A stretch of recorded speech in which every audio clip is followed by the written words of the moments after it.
Dentro da nossa sequência de estudos sobre o ser e as obras de Deus, didaticamente os teólogos têm dividido as obras de Deus quanto ao decreto, a criação, a providência, a redenção e a consumação. Então, os 5 modos, os 5 partes, embora elas se relacionam, elas se interagem. Por exemplo, a redenção ela começa pós-queda, mas a providência de Deus começa a partir da criação. Então, a redenção e a providência são 2 assuntos que eles sempre estão entrelaçando entre si e costurando entre si em toda a história da humanidade.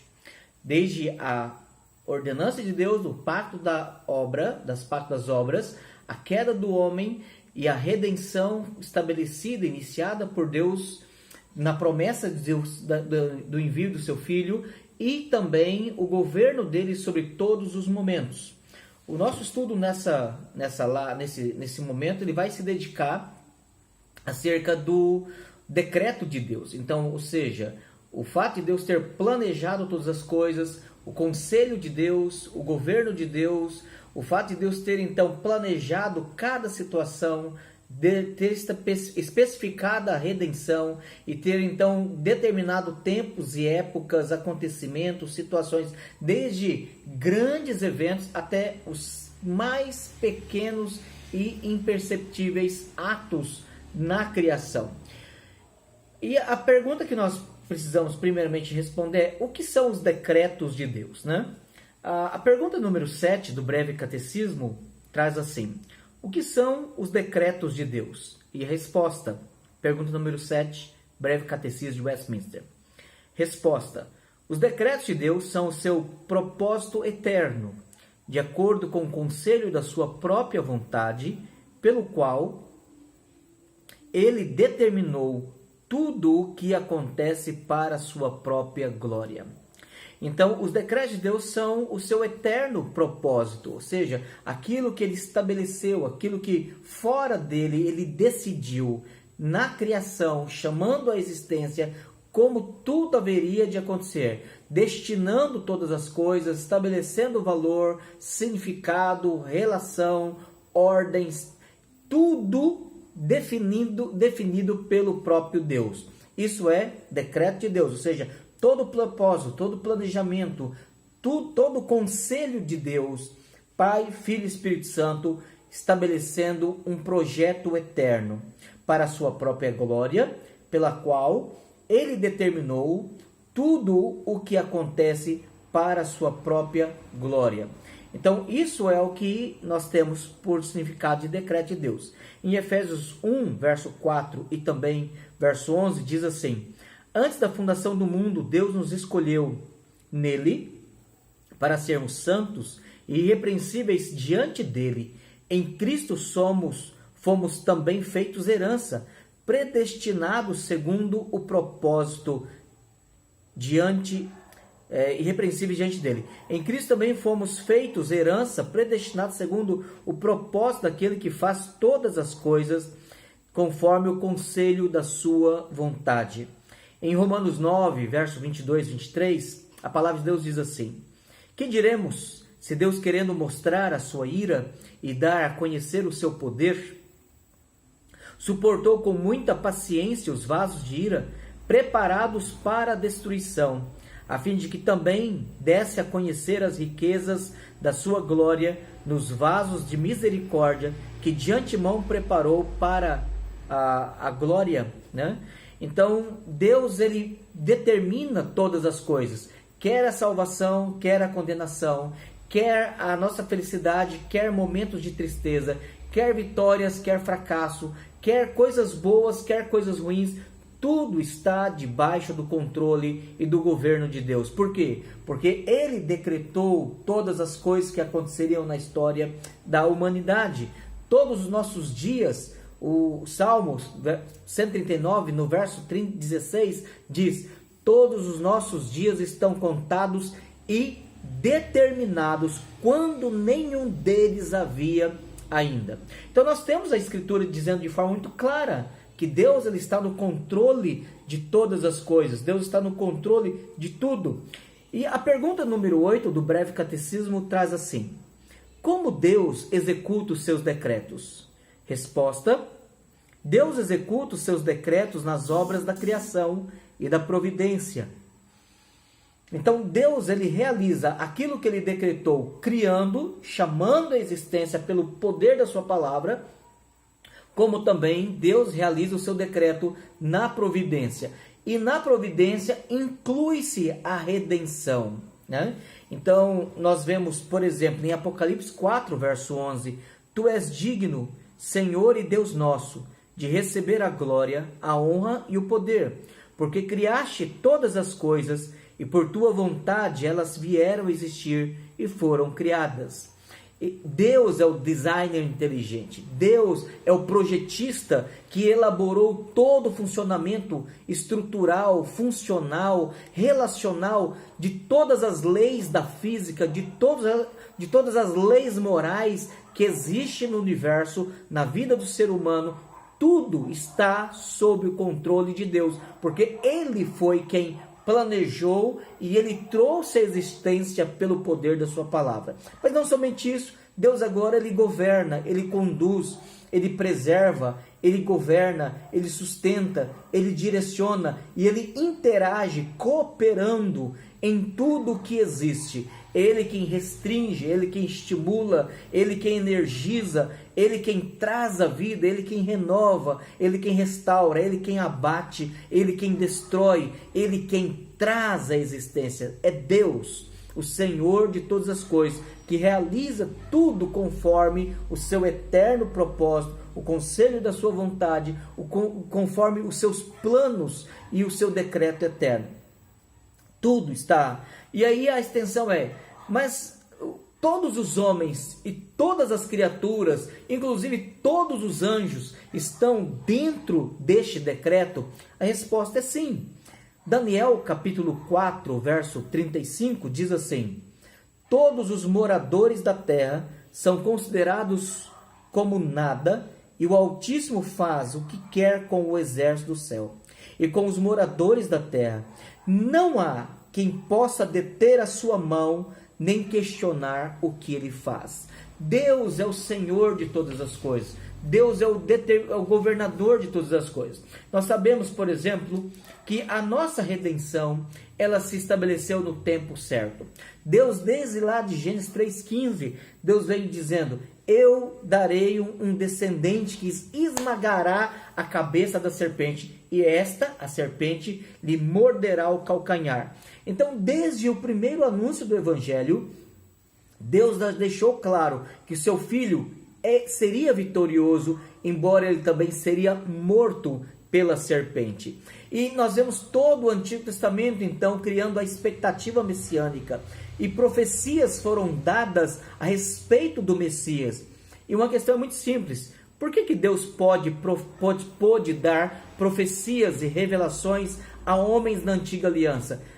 Profecias nada mais são do que a revelação de Deus, ou o fato de Deus contar antecipadamente aquilo que Ele determinou absolutamente fazer em algum momento da história, num tempo futuro.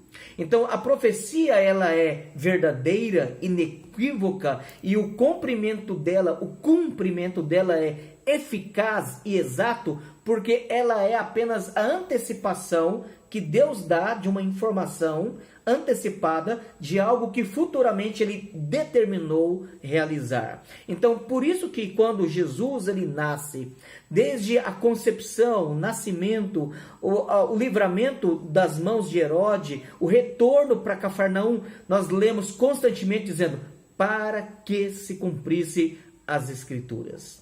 Durante todo o ministério de Jesus, Mateus, Marcos, Lucas e João vem narrando o ministério, a obra de Jesus, e constantemente ela vem dito: para que se cumprisse as Escrituras, né? Então nós vemos Jesus cumprindo as profecias, porque elas foram apenas informações antecipadas de um decreto de Deus estabelecido. Jesus, ele morreu, ele veio no tempo certo e ele morreu na hora certa. Ele morreu quando ele quis, ele morreu dentro do propósito de Deus. No Evangelho de João, nós vemos, por exemplo, algumas vezes os soldados do templo e soldados romanos sendo enviados para prender Jesus, mas ou Jesus ou João narrando os eventos dizia, não era chegada a sua hora, né? E quando Jesus ele sobe para o Getsemane, ele passa ali algum tempo orando com Pedro, Tiago e João, e ele desce, ele olha para os seus discípulos, os três, Pedro, Tiago e João, e diz, é chegada a minha hora. E ele se entrega para ser preso, apesar de Pedro ter resistido inutilmente. Ele se entrega para ser preso, ele é levado para um julgamento, ele é condenado injustamente e ele é crucificado. E ele morre na hora que ele quer, ele morre no momento exato. Enquanto que todos nós lutamos com a morte até o nosso último suspiro, as Escrituras dizem que Jesus, ele entregou, ele rendeu o seu espírito e ele disse na sua última declaração, Pai, nas tuas mãos eu entrego o meu espírito. E tendo dito essas coisas, expirou. Ele morreu na hora que ele quis. E tudo isso estava determinado por Deus. Se nós abrirmos lá no livro de Atos, capítulo 2, livro de Atos, capítulo 2, que é o único livro histórico do Novo Testamento, quando os discípulos recebem o Espírito Santo e eles então começam a falar em línguas e Pedro se levanta para pregar o Evangelho para aquela multidão que questionava do que se tratavam aquelas coisas, em uma parte do sermão Pedro diz, ele se dirige revelando quem era Jesus e aplicando e confrontando aqueles judeus. Atos capítulo 2, verso 22 ao verso 24, diz assim: varões israelitas, atendei a estas palavras. Jesus o Nazareno, varão aprovado por Deus, diante de vós com milagres, prodígios e sinais, os quais o próprio Deus realizou por intermédio dele entre vós, como vós mesmos sabeis. Observe bem o verso 23. Sendo este entregue pelo determinado desígnio e presciência de Deus, vós o mataste, crucificando por mãos de iníquos, o qual, porém, Deus ressuscitou, rompendo os grilhões da morte, porquanto não era possível fosse ele retido por ela. Observe bem o verso 23, diz, sendo este entregue, Jesus ele somente foi preso, Jesus somente foi condenado e ele foi morto, isso ele somente morreu porque foi a vontade de Deus, tudo cumpriu, todos os dias determinados por Deus antes que qualquer um deles havia ainda. Ainda em Atos capítulo 4,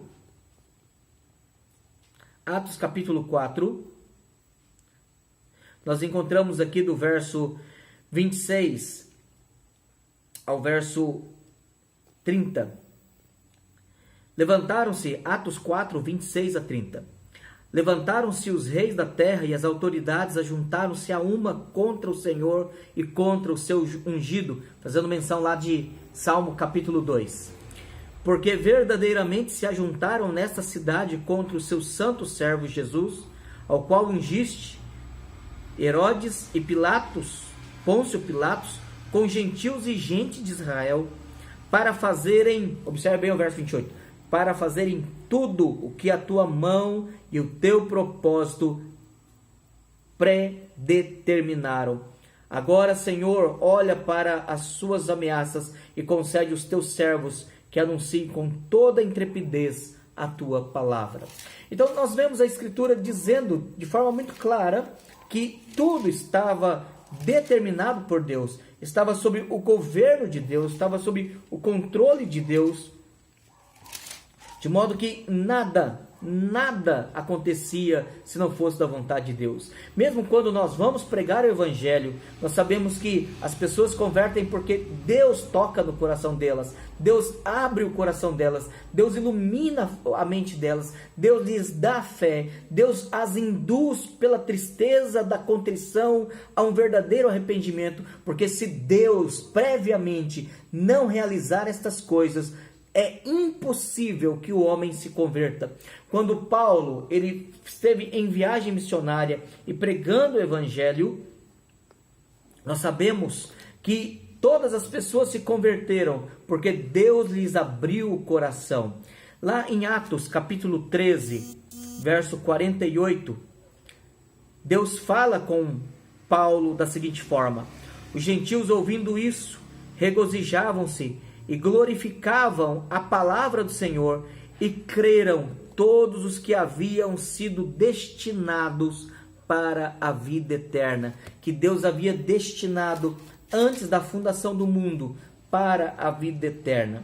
Então nós temos a Escritura de forma muito clara, apontando para este cuidado, este governo, esse anúncio de Deus, esse controle de Deus sobre todas as coisas. Deus tem um decreto eterno estabelecido antes da fundação do mundo, e toda a história da humanidade tem um propósito, tem um sentido, todos os eventos têm valor moral, porque Deus está no controle, realizando todas elas, né? A Confissão de Fé de Westminster, no capítulo 3, quando trata dos decretos eternos de Deus, declara da seguinte forma, parágrafo 1º, capítulo 3, Confissão de Fé de Westminster, parágrafo 1º. Desde toda a eternidade, e pelo muito sábio e santo conselho da sua própria vontade, Deus ordenou livre e inalteravelmente tudo quanto acontece. Porém, de modo que nem Deus é o autor do pecado, nem violentada é a vontade da criatura, nem é tirada a liberdade ou a contingência das causas secundárias antes estabelecidas. Então, Deus ele determina todas as coisas, mas a declaração do decreto de Deus significa que Deus não anula a liberdade e Deus não anula a responsabilidade do homem. Nós teremos um segundo estudo, que nós falaremos do decreto de Deus e o livre-arbítrio, né? E um outro estudo do decreto de Deus e a oração, né? Então nós estaremos tratando sobre esses outros dois assuntos ainda em outros dois estudos mais adiante, depois deste. Mas observe ainda que no parágrafo 2 do capítulo 3 da Confissão de Fé, diz assim: ainda que Deus sabe tudo quanto há de acontecer em todas as circunstâncias imagináveis, ou seja, eu posso sair de casa hoje, como eu posso não sair de casa. Eu posso jantar hoje, como eu posso não jantar. Eu posso estar bem hoje, como eu posso passar mal até a noite. Eu posso dormir bem, como eu posso morrer durante essa madrugada. Então, todas as circunstâncias imagináveis, Deus conhece elas. Ele não decreta coisa alguma por havê-la prevista como futura, ou como coisa que havia de acontecer em tais condições. Ou seja, Deus não decreta porque ele vê a melhor opção. Deus faz com que o que ele decreta se torne a melhor opção, porque é a vontade dele, né? E ele está no governo de todas as coisas. Parágrafo 3 diz assim: pelo decreto de Deus e para a manifestação da sua glória, alguns homens e alguns anjos são predestinados para a vida eterna e outros pré-ordenados para a morte eterna. Parágrafo 4.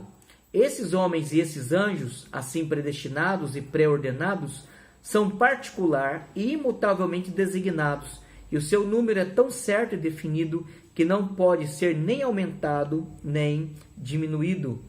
E nós vemos então que Deus ele tem o governo de todas as coisas, no parágrafo 5, dizendo: segundo o seu eterno e imutável propósito, e segundo o santo conselho e beneplácito de sua vontade, antes que fosse o mundo criado, Deus escolheu em Cristo para a glória eterna os homens que são predestinados para a vida, para o louvor da sua gloriosa graça.